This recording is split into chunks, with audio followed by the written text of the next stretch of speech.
Welcome to Working for Women, the Independent Women's Forum podcast, where we are changing the conversation about women and public policy for the better. Welcome to the Independent Women's Forum podcast. Welcome to all of our listeners. Today we have a special treat. We're going to be talking about technology and the way it's making our lives as women and the lives of our families much better, by saving us time and effort and allowing us to do the things that we couldn't do before. So we wanted to discuss this with a knowledgeable person from the technology industry, how the rapid pace of the internet through connected products is really developing. So our guest today is Elizabeth Rojas Levy, and she is the Director of Public Affairs and Government Relations at Nokia Corporation. Nokia is about more than cell phones, and they're thinking about connectivity and how the internet is connecting us to each other and the products in our daily lives. So, Elizabeth, thank you so much for joining our podcast, and welcome.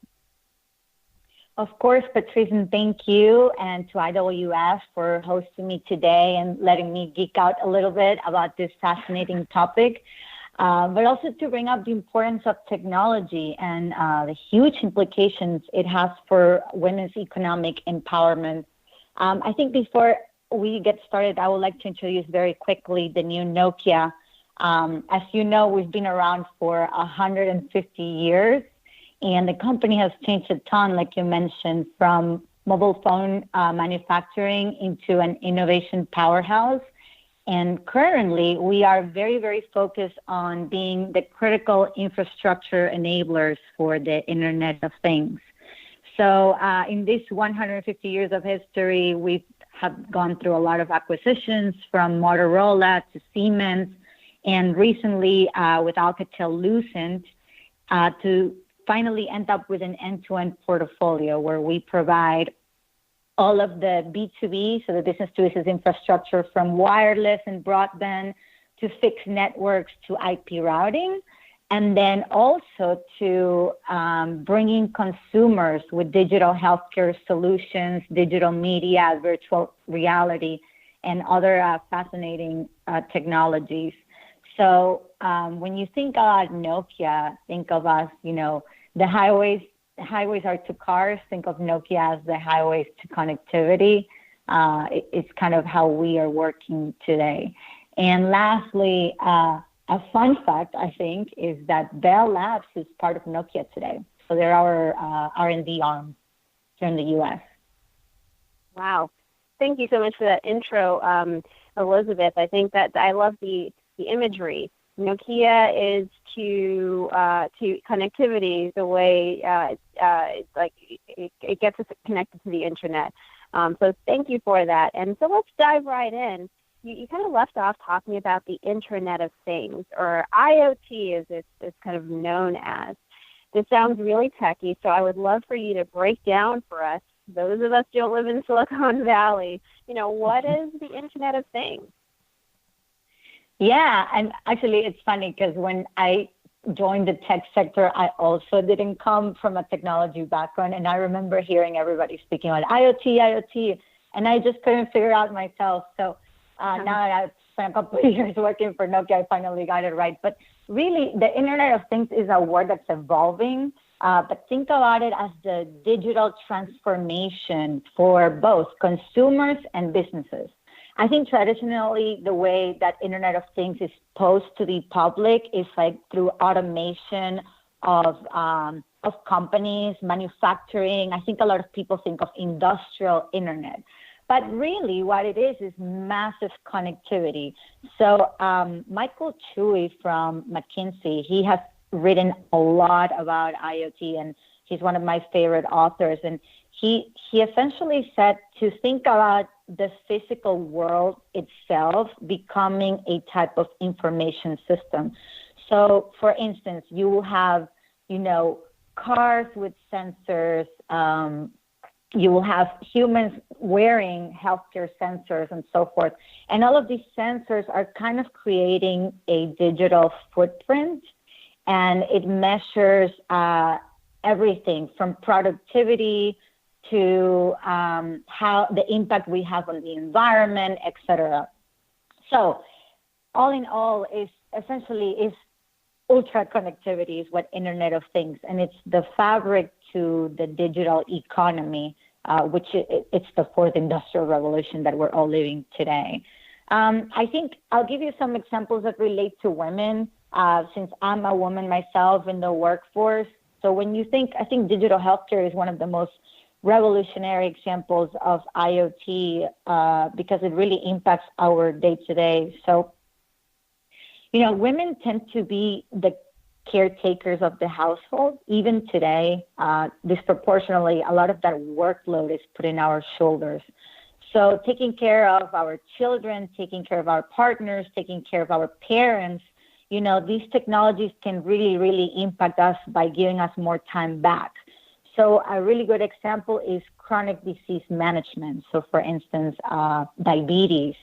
So if you have a child with diabetes, you can prevent a lot of emergency visits by monitoring their glucose levels, the food that they're eating, the carbs that they're consuming, or sugar, and so forth. And they can prevent, like I said earlier, having to have an episode of running to an emergency room, or if you're a woman in the workforce and you're in the middle of the day, you can control and see how your child is doing.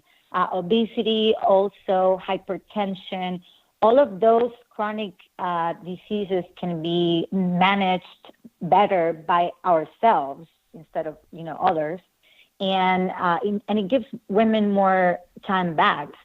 Another really cool example is general well-being. Women are actually disproportionately impacted by chronic fatigue, and through a lot of these health devices, they can manage the amount of hours, but not also the amount of hours that they've slept, but also when have they entered deep sleep, and what hours during your night sleep you've been interrupted on your sleep. So a lot of these devices are very helpful for women. The same on pregnancy, elder care, remote patient monitoring, and so forth. So those are the digital healthcare examples that I truly think are fascinating. Then one that is more simple for women in the workforce to visualize is think about working from home. Today, we can join a webinar instead of traveling across, all the way from the DC to Europe, for instance. In my example, in my personal case, I can just join a webinar and do any type of presentation or update to our senior management, and that gives me more time. If I have a family, it gives me more time to spend with them, and it just really removes a lot of barriers to leadership for women in the workforce.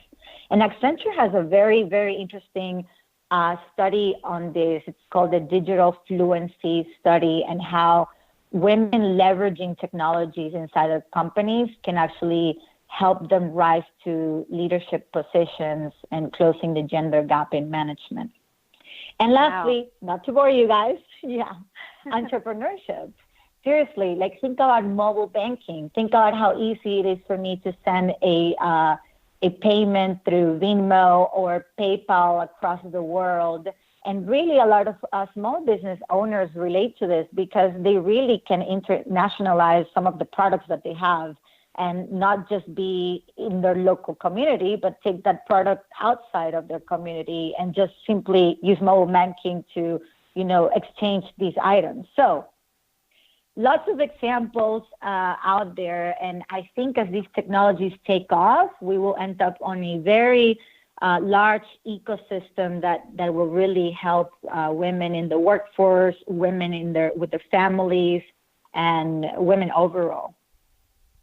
Wow, that is awesome. I mean, I think the examples that you gave us, they're things, the Internet of Things it's on our smartphones, it's in our homes. Mm-hmm. It's the way we're tracking how we're living healthy, how we're managing chronic illness, how we're, conducting business. I think that's really amazing. When you kind of look out over the next 10, 20 years, what are you seeing on the horizon in terms of smart tech? Greater stuff in terms of the healthcare space? Are there other spaces and industries that you see the Internet of Things really taking off in? Yeah, so what I really expect and what I really foresee is the complete digitalization of industries. And I want to stress this out. Someone was correcting me the other day, and I said, no, the real word is digitalization, not digitization, because digitalization is a complete transformation of all the industries into digital. And so you will have impacts in transportation, for example, with autonomous vehicles. There's very solid timeline to deploy some of these technologies. Also with digital healthcare, as I mentioned earlier, you have the digital smart devices for the consumer and the patient to control their own health. But really, at the end of the day, you're going to have doctors conducting surgery. If you're trying to reach a rural area, they can do it from any city if they have the right connectivity. And we'll get into it with 5G later on in the discussion. But really, what I think in the next 10 years is that we're really going to have, more time back into our hands, more productivity, much more balance. But also, we will enter a time where, you put your fingerprint to enter your home and you can measure the air conditioning or the pollution. For instance, in China, is a big issue. Pollution rates are affecting your city, or when are they affecting your city? All in real time, all out of one device, and, at very high speeds of connectivity. Wow.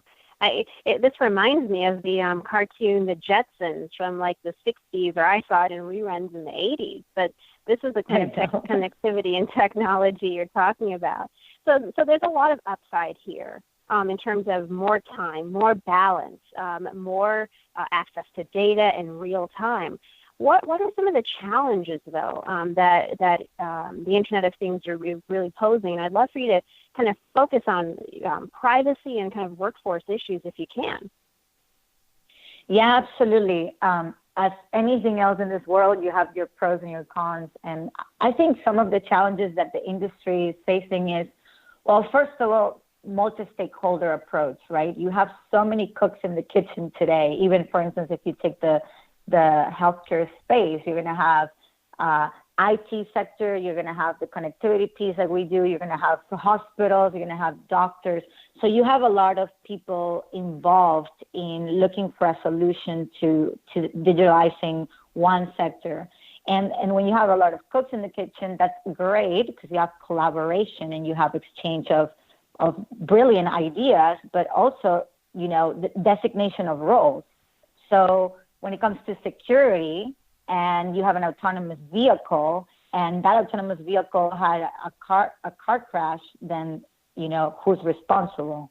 So these are kind of the questions that we don't have an answer yet. That I think, as innovation, as you may know, you cannot control innovation. That happens and evolves quickly, and government cannot, create a regulation for something that doesn't exist yet. But I think that as innovation evolves and all of these things, are evolving, we will have to find a very balanced regulatory approach to protect the consumer, because technologies are driven for consumers, but also we got to protect consumers, if there are security or privacy issues, and so forth.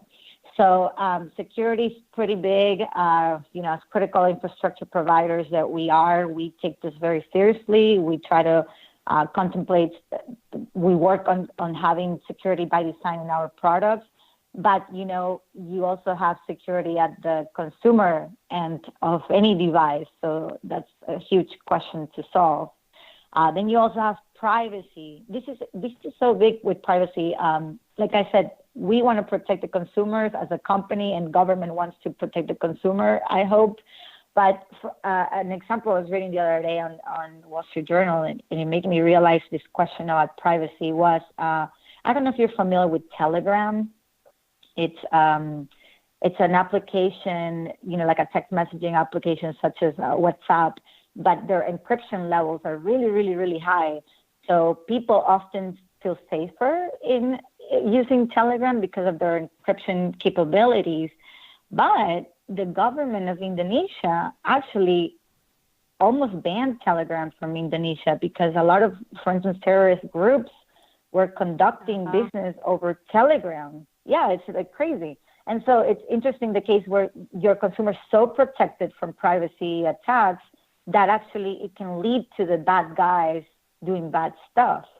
And obviously the CEO was completely, collaborating with the government to make sure, they shut these down. But this is an example where, and I had a discussion about this at the UN last week.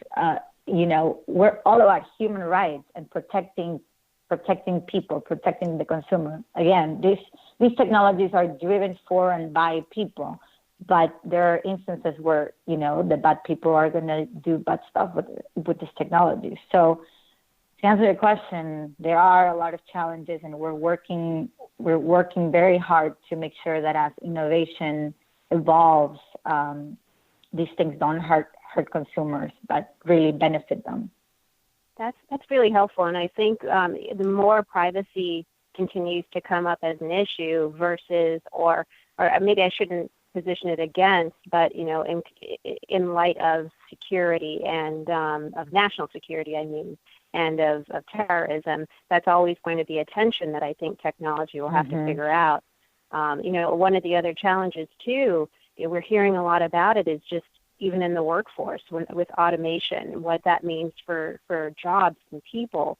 If it's faster and easier and over the long term cheaper for a robot to do a job that someone else has done, it saves consumers money, but unfortunately that means that somebody's going to lose their job. So, I think, and I'm sure you're seeing, especially in the retail industry, kind of the challenges that are going to be coming down the line. But when we think about connectivity, I'd love to figure out how connected are we. I mean, we see these advertisements of maps, and you see dots of where people have coverage.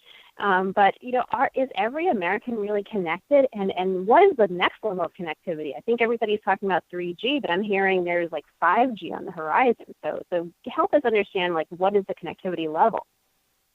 Yeah, absolutely. And before I move into that question, I want to address very quickly the skills question. I think it's very relevant and very true. And I think really here governments have a huge role to collaborate with the private sector to upgrade the skill set of the workforce.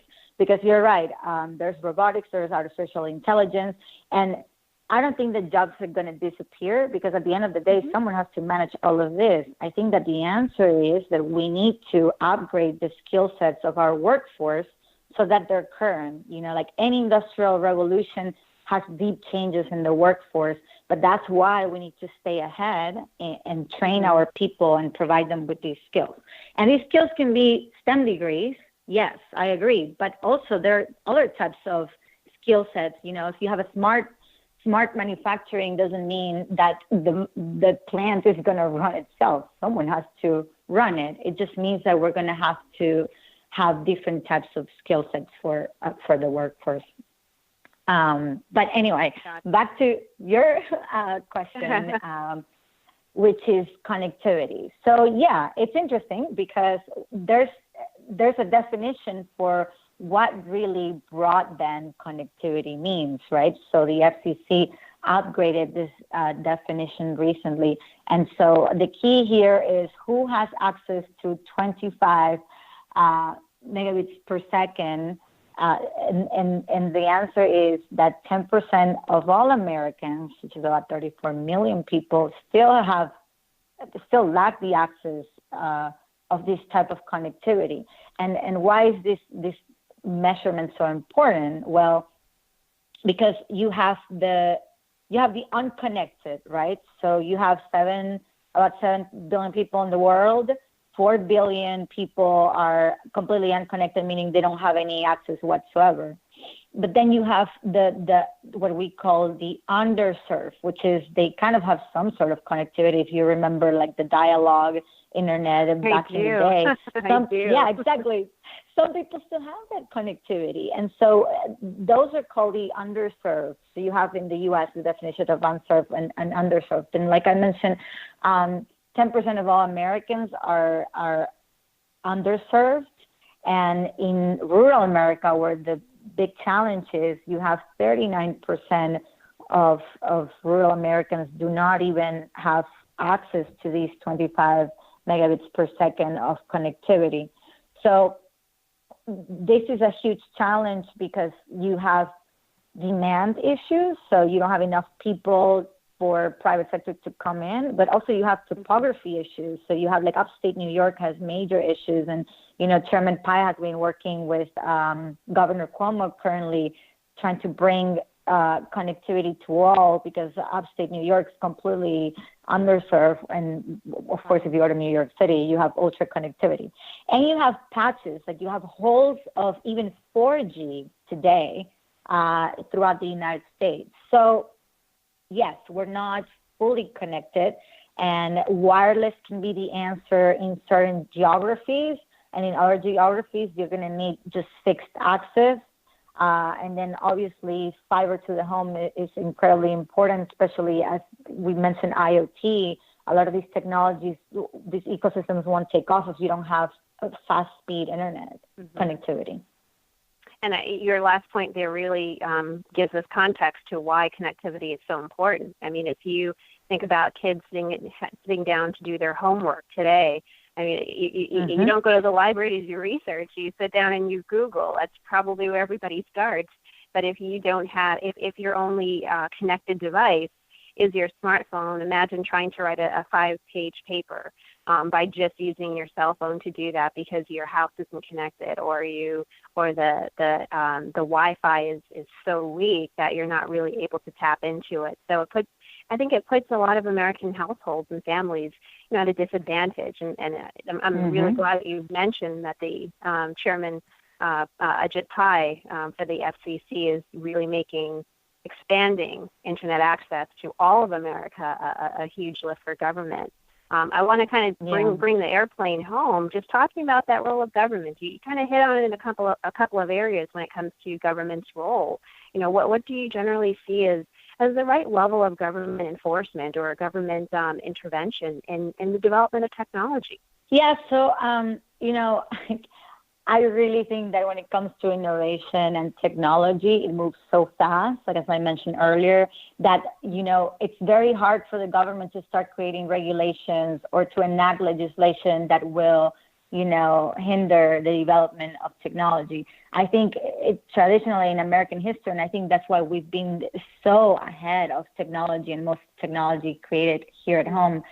It's because, when government partners with the private sector is to provide incentives, so tax incentives or R&D grants, and even the creation of the internet. The internet was created, was built with the U.S. government in collaboration with the private sector. So the point is that the government should stay away and should not intervene in innovations that are not yet built.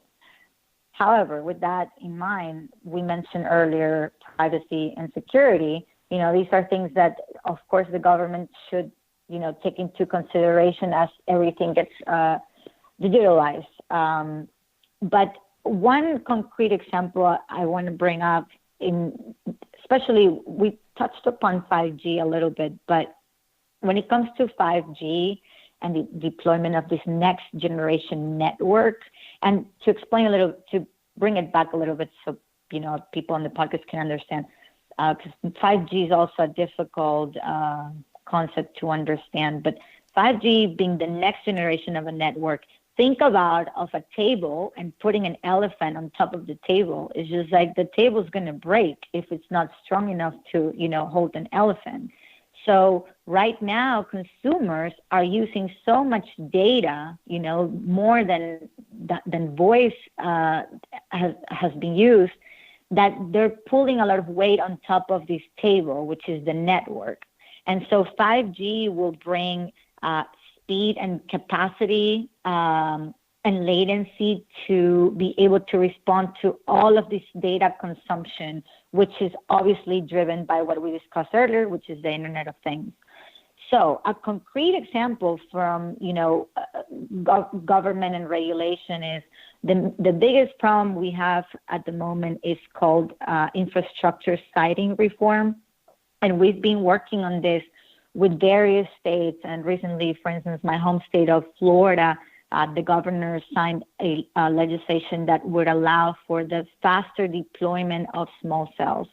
Small cells are part of the 5G connectivity solution. They're small boxes that you can easily deploy and kind of maximize your signal and your access to connectivity. And so, for instance, like if you have a stadium and you have like 1 million people trying to use the internet in your phone, it's gonna, like, that connectivity is gonna go down. So if you have small cells inside, it's easier to maximize the signal that you already have. So for rural connectivity, this is something that we really advocate for, because small cells can maximize the signal or the wireless connectivity that's coming from, you know, a center that is with higher population and connectivity. So small cells in different cities and in different states, there's a lot of burdensome, it's like really hard to get a license to get a small cell deployed. So you have to do a ton of paperwork. It takes forever to get approved. You have to pay like 1,000 fees to get these little boxes deployed. Wow. And really, you know, the government shouldn't be on the way for deploying connectivity, especially for, like, we had a hearing on this, like, small cells are quite small and you can hide them very well. Like Chicago, like, has like this art competitions where the children paint the small cells so you won't even see them in a city. So the point is that we're working infrastructure siting reform. We want to accelerate the process to deploy small cells because they're part of the solution for 5G deployment. And obviously, taxation is another big issue. Interest deductibility, it's a big issue and something we advocate for, because obviously these technologies require a lot of hard capital to be deployed, and interest deductibility from these deployments really helps with the deployment of our technology. Great. So I mean, yeah.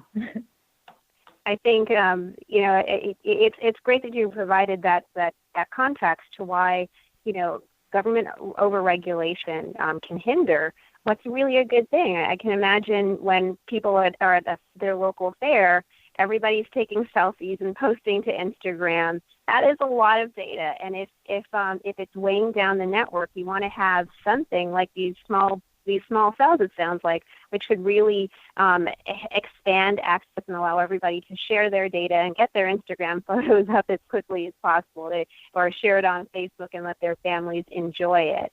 You know, I think to kind of wrap up what we're discussing here, Elizabeth, you've hit some really great points about technology, which is that it's going to give us back more time, give us more balance in our lives, you know, expand the information that we can have to make informed decisions, whether that's about our bodies, our health, what's going on, our security, our homes, but also just kind of our lives. And there are some challenges, it sounds like, from both the government side, but also from privacy side and from the workforce side. But the upside of technology is huge. I think that's really, really great. And so there's some ways that folks that you know, we need to kind of educate our lawmakers about regulations, so that they can kind of catch up to where technology is going.